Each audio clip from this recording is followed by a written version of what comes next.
Britain. But joining me to talk about these stories is Peter Tal Larsen. Let's start with Hugo's orderly Euro exit story.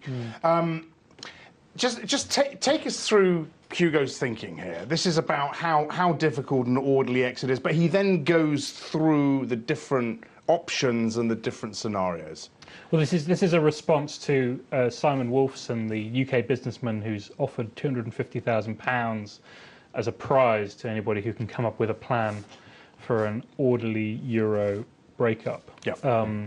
And we've looked at this and basically concluded it can't really be done, because you have to think about the stages that we would have to go through. First of all, there is no provision in the Euro treaties for an exit, so it would have to be debated. It would have to be agreed, at least by the Greek government and parliament, if not by other Eurozone members as well.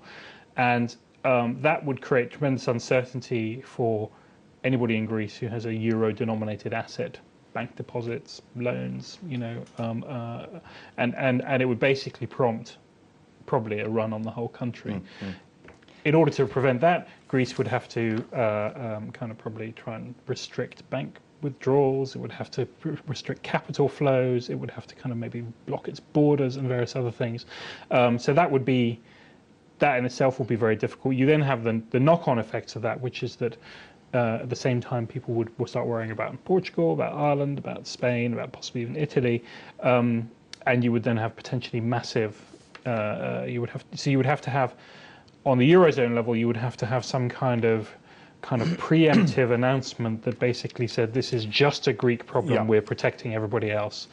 So, and whether that would be credible is a big question. What is the conclusion, if you like, that we can draw from this? The basic conclusion is that it can't be done in an orderly way.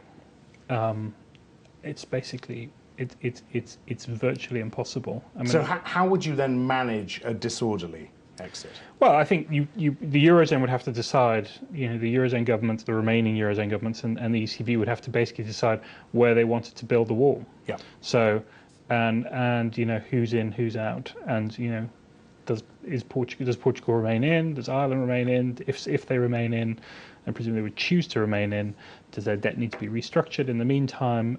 So it would require a sort of big bang kind of comprehensive approach that basically said, okay, this is going to be the situation in the future, and that approach would have to be credible. And as we've seen from all these wranglings over the past couple of weeks, I mean, the idea that the Eurozone could collectively agree something like that in a way that would be credible is just hard to believe, really. All right.